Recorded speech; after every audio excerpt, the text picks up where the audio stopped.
is going on, everybody, man? King Recon here. If you're not caught up to Jojolion, please exit the video. Please exit the video, alright? I'll give you 5 seconds.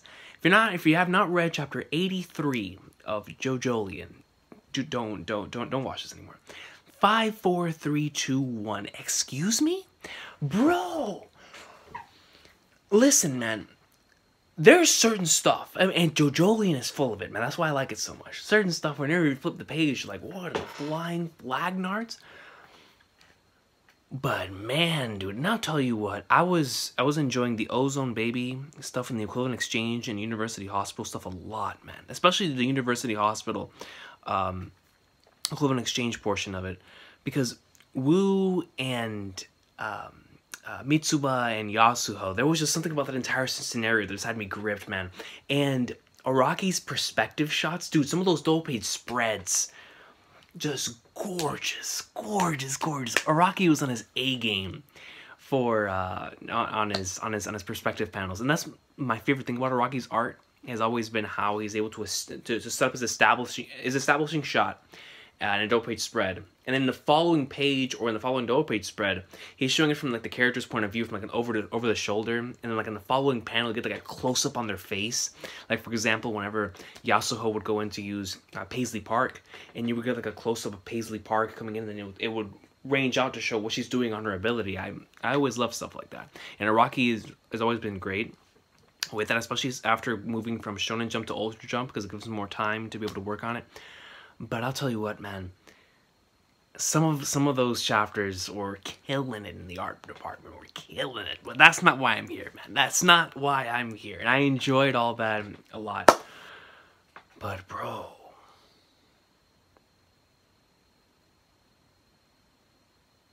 I was like, dog. I mean, the recent developments were already getting to me because, you know, Josuke can't bring himself to really go in and 100% blame Jobin. And you have the Planter Praiser telling you, yo, it's Jobin. And then you have Yasuho now coming up in there and telling you, yo, it's over there in the estate, dog. It's gotta be Jobin. And you're like, all right, man, now Josuke's gonna know. But no, my boy still, and now they're gonna go towards this individual that is 89 years old apparently, but it doesn't matter because he's a rock human. But he's 89 years old, and it's the one individual from that hospital that they have not met yet. So of course he's gonna be another stand user, and that's gonna be interesting to see how that connects into this entire plot right now. But bro, let me tell you something right now, man. When I turned the page, because I was wondering, what is all this narration leading to? Because whenever Araki started talking about stands, and he was narrating through what stands actually are and where it's coming from, you know, coming straight from the heart, and how it comes from your deepest desires, man, and how you're truly feeling at that moment in time. And then I was wondering, I was like, why in the world are we building up now Jobin's son coming up into like swimwear, dog? I was like, well, what do we got going on here, coach? And bro, whenever I turned the page and I saw this man, Norisuke, bro, in a body bag, I was like, wait, hold up. And on the bottom, that bitch said that it was like, what was it, 13 minutes to harvest? And I was like, excuse me? And then we went back in time to how this is going to lead up 7 days prior to how this all leads into this. And I was like, wait, Araki, you can't just do this to me, bro. You can't just come straight out of nowhere and give me an explanation on stands. I mean, straight up out of the blue. You went from having a conversation, an argument between Yasuho and Josuke, and the Planet Praiser is involved. And then you have Yasuho, like, with her feelings, you know, goes back to her ex, and and you're seeing this, you know, I mean, it was you already kind of felt it slightly going in a more negative direction whenever it came to relationship anyway. But this was just the straw that broke the camel's back, man. Like, it set them off in two completely different directions now. So now we got to see how they come back together. And I'm starting to believe that her ex-boyfriend has to do something with this entire plot too. It's JoJo, bro. It's Araki. You know what I'm saying? But anyways, we went from that, and then the following page, we switch over to what is going on in the household? And then I'm like, in the following panel, it starts saying narration about stands.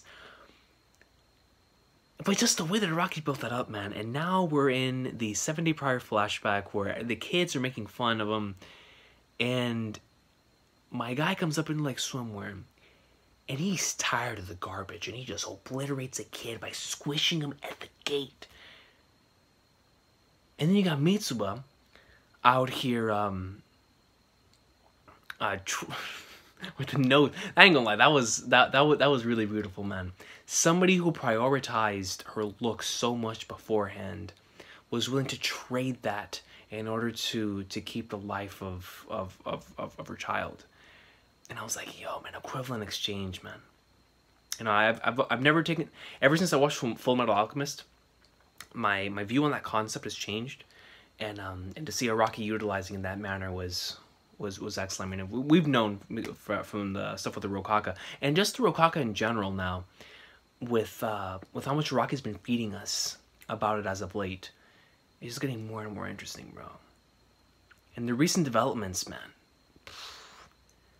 it's like it keeps getting more and more excited. Like, bro, I had the privilege of marathoning and binging the hospital arc because I hadn't read Jojolion in a while. And when I was marathoning through that, man, I was gripped. I was in it. But when I reached chapter 83, man, bro, like, we have so many different directions that it can go in now. But now we're waiting 7 days in the past. And then we're 30, what was it, like 13 minutes? I think that's what it said. 13 minutes to harvest. But man, Norisuke, bro, Gramps! She got Gramps in a body bag.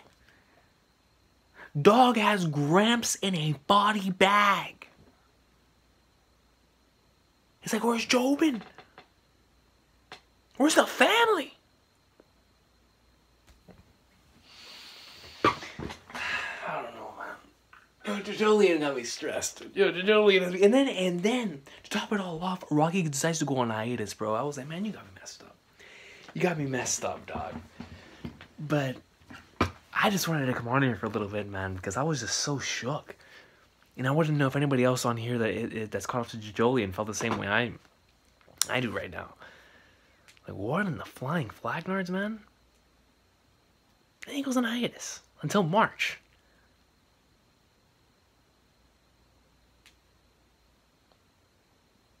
I'll tell you what, though, bro. From where the series is going right now, man, by the time that it ends, I really do believe Jojolion is going to be one of my favorite parts.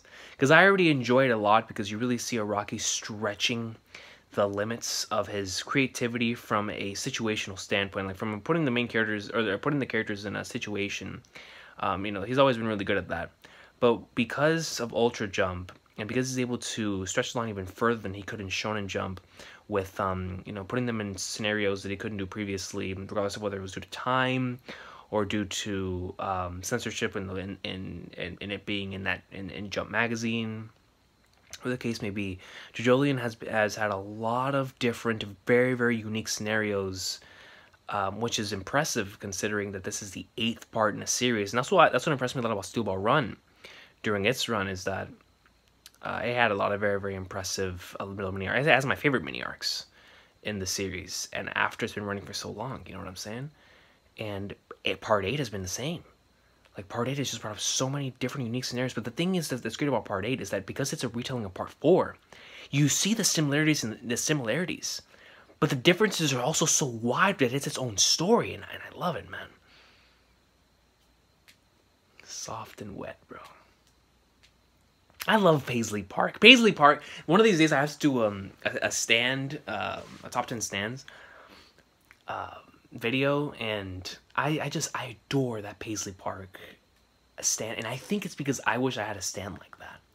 Like, I really do wish that I had a stand that it could be like a portable GPS that could also go through my electronics to go into the other side, to collecting information, man, like taking over like and objects and any sort of technology, like an Xbox, say a PlayStation, a phone, just hijacking that thing, man. As a GPS, I would love the thing. But anyways, I like Paisley Park. And then man, dude, but Yasuho in general, like just the fact that they were that because you know she was hurt, man, and I can't blame her. Like they were doubting her. Not only were they doubting her, but they were doubting the her flashback, which was one of my favorite portions in the all of Jojolion, by the way, so far. Her flashback, man, that was some really emotional stuff. But in particular with the hairpin, they're like, oh, you probably just hallucinated that. Like what? Like you saw what you just saw in the hospital, and you dare for anyone to say they're hallucinating about anything? This is JoJo. Nobody hallucinates stuff. That stuff happens. You know, but yeah, man, Jojolion's been great. It's been great, and I can't wait to see where Araki takes it from here on out. We're on hiatus, but I was just so mind blown by chapter 83. I was like, goodness gracious, I gotta come on here and talk about this greatness. Matter of fact, now that he's on break, I feel like I want to reread all of Jojolion again and read from 1 to 83 before he comes back, and get like a better grasp of everything, even more than we already do. But yeah, man, it's so great. It's great to finally have, or to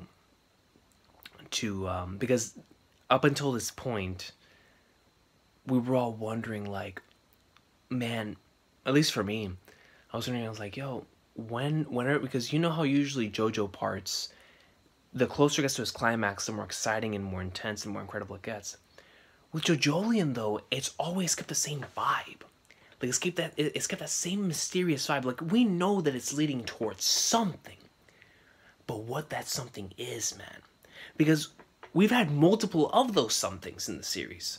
Like, multiples of mystery about to be solved, mystery gets solved, leads on to the next mystery. Mystery's about to be solved, mystery gets solved, leads on to the next mystery. And they all lead into each other, and they all connect. Just like it did in Diamond is Unbreakable. But because Kira is inside of... but because Josefumi and Kira are one, it like changes everything. Because you, at least for me, I most certainly expect to see Killer Queen again. Especially with the way that soft and wet and the Killer Queen ability can be used together in a very... Bro, you use soft and wet together with Killer Queen and having those soap bubbles explode... Yo, can you imagine having Bites the Dust with that? Oh, that's disgusting, man. So, we gotta see what happens. We gotta see what happens, man. But it's exciting. It's exciting. Because we're definitely heading down towards the... And I think that's what Araki said the other... I know, I don't have a source on this, but if I'm not mistaken, I believe that he stated that after the hospital arc, we were going to be on the road to the climax. So, very, very exciting stuff. Very exciting time to be a fan of Jojolion, and I can't wait to see more that takes place. But once again, to reiterate, I really, really enjoyed the Ozone Baby stuff and the University Hospital, man. Just classic JoJo, but it was just so gripping, man. I was like, dog, how are they gonna get out of this situation? And the stakes kept raising and raising and raising, man. When Josuke finally showed up, bro, I was like finally, we finally got something going down. And then during the Ozone Baby stuff, I was shook up until the very end, man. I was shook up until the very end. I was like, dude, what is going on, man? Greatness, greatness, bro, greatness. Shout out to JoJo, bro. Shout out to JoJo, man. But I'll see y'all next time. I hope everybody has an awesome sauce of a day.